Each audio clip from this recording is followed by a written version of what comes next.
Now let's jump back to last Monday when UK Column had an exclusive.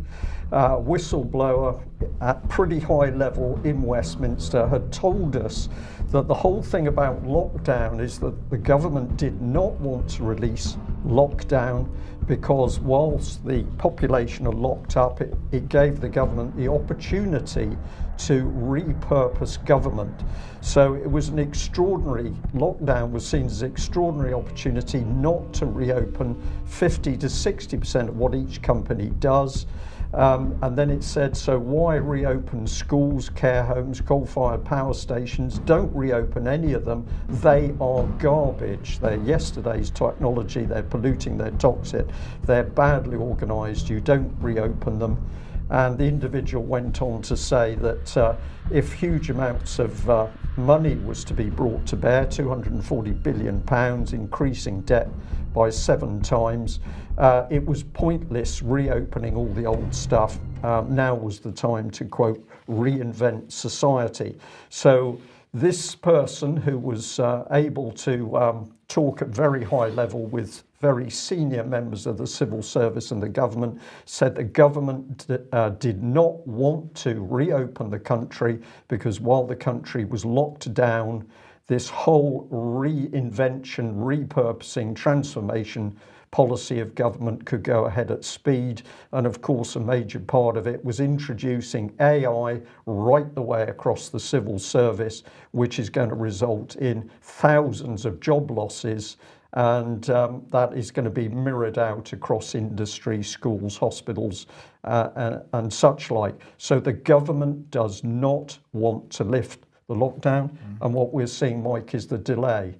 So let's come back to this one. We use this as our headline for giving our exclusive last Monday, but we're going to now say that Boris Johnson is coercing the UK public to accept COVID-19 house arrest, because that's what it is. It isn't lockdown. We're locked up in our houses, and if you're elderly, you're going to be locked up in your house for many months to come.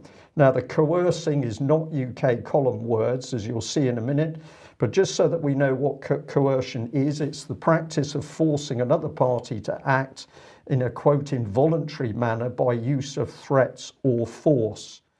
Now let's take our minds back to this diagram which UK Column produced, showing that Bill Gates was absolutely central to every single piece of policy around COVID lockdown and the desire to get those vaccines in. And you've just shown, Mike, that they are still after getting Bill Gates vaccines to everybody in the country before we're free. But this is the bit we need to concentrate on, the Scientific Advisory Group for Emergency, SAGE. And what have we got to report? Well, we were given 2 days ago an internal document from SAGE, and let's have a look at what it is talking about. It's dated the 26th of March 2020. The headline is Options for Increasing Adherence to Social Distancing Measures. Question to be addressed: what are the options for increasing that adherence?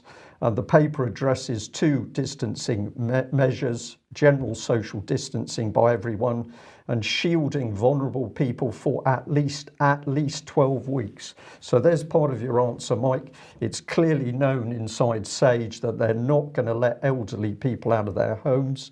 And this is the note at the end of the document so that people know we're dealing in factual documents here. This paper was prepared by SAGE's Behavioural Science Subgroup, SPI-B, for discussion at SAGE 18 on the 23rd of March. Now, we've taken some damning excerpts out of this document, but it's real, and my goodness, this is so dangerous. So here's the government talking about persuasion, perceived threat. A substantial number of people do not feel sufficiently personally threatened. It could be that they're reassured with the low death rate in their demographic group, although levels of concern may be rising. And what does it go on to say there in bold? The perceived level of personal threat needs to be, quote, increased amongst those who are complacent, using hard-hitting emotional messaging To be effective, this must also empower people by making clear the actions they can take to reduce the threat. Now, that last statement, Mike, is not about the actions they can take. It's the actions the government wants them to take, and the reason it is saying it's going to make people more fearful in order to get this agenda across. But I'm struggling to see how this is not a direct psychological attack on everybody in this country. It is, Mike. It is a direct psychological attack. And if you look at the number of charities and organizations saying that we've got an increasing mental health problem in this country, people are stressed, people are, some of them, in suicidal position. This is the British government using applied behavioural psychology inside the COVID science group to make people frightened so that it can put its agenda in place. When we get to the end of this document, you're not going to believe what it says. But let's move on. So here we've got part of a table which appears at the end of the document. It's called a P's. That comes from the title of the columns: acceptability, practicability, effectiveness, affordability, spillover effects, and equity. And I'll say to David, I'll come to you on equity in just a moment. But look at what it is saying down here. Use the media to increase the sense of personal threat. Use the media to make people fearful. And why do you do that? Well, psychologists have been telling us all weekend, you do that because when people are fearful and stressed, it is easier to use applied behavioral psychology to get them to do what you want. It even admits that this could be harmful, but of course it only describes it as a spillover effect. This is a bit like talking about collateral damage instead of saying thousands of people, innocent people killed in a war.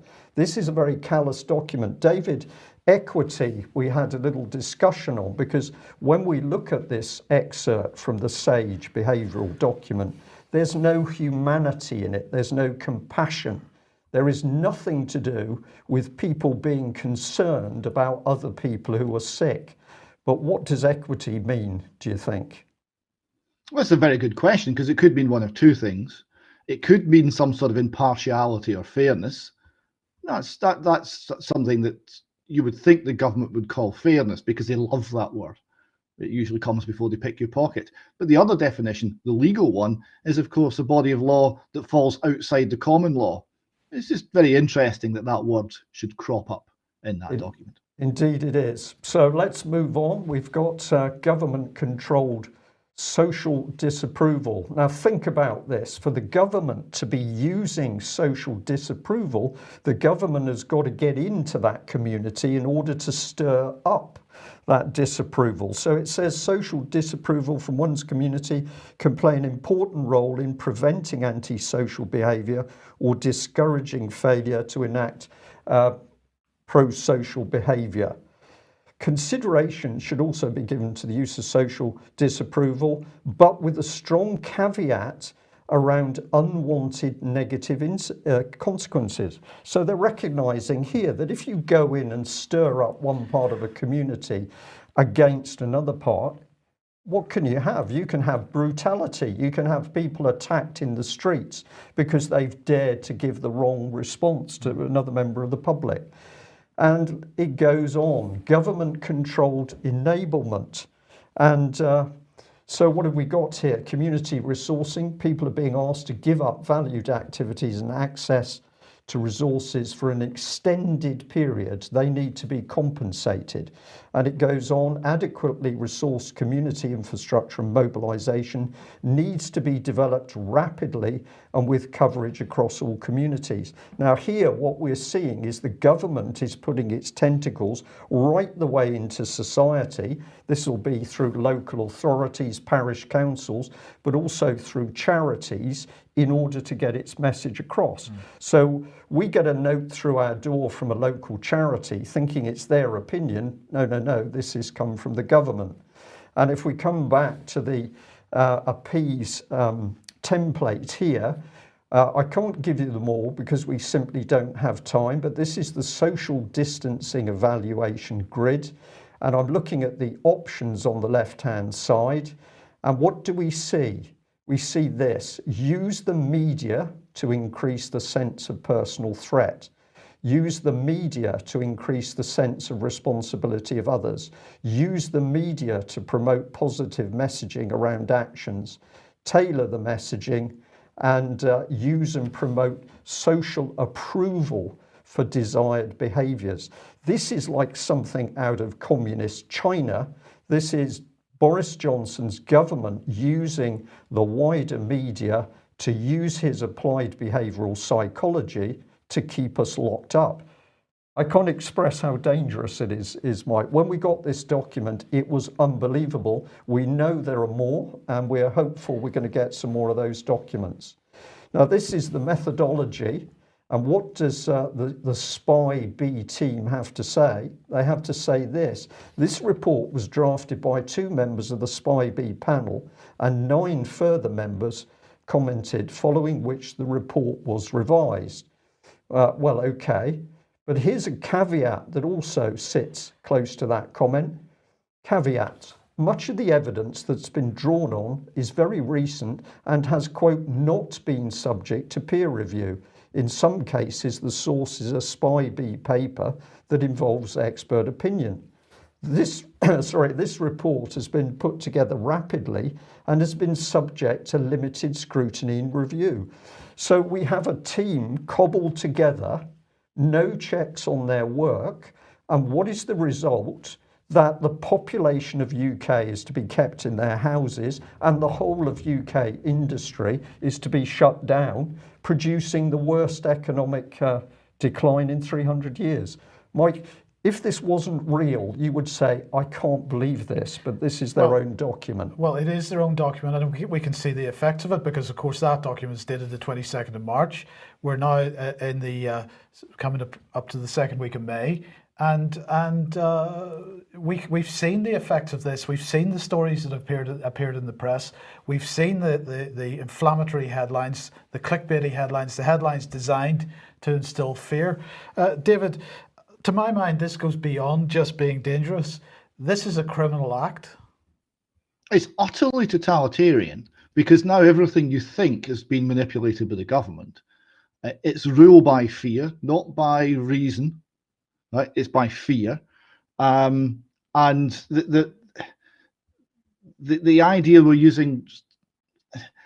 setting neighbours against one another in order to control people is deeply sinister. It makes more sense of the BBC report I saw last week, which said to snitch or not to snitch, and was a discussion on the pros and cons of reporting your neighbour for breaking COVID-19 guidelines.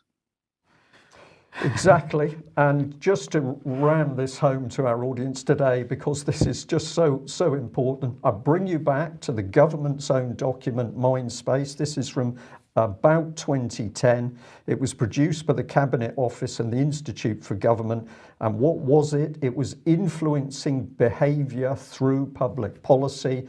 This was the dangerous section of this document. That means that citizens may not, quote, fully realise that their behaviour is being changed, or at least how it is being changed. Clearly, this opens up the government to charges of manipulation, and that is exactly the charge that UK Column is going to put to Boris Johnson's Conservative government today. The government is maliciously manipulating public fear and behaviour in order to get through its political agenda.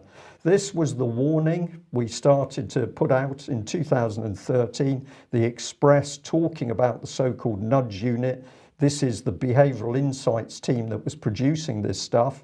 We warned about this pernicious charity that was working at very high level of the UK government in order to reframe people and look at what they're talking about, using idiots, running over people, undermining them, go around them, discredit them. This is vicious stuff. This is clearly applied psychology. It was being done with a charity.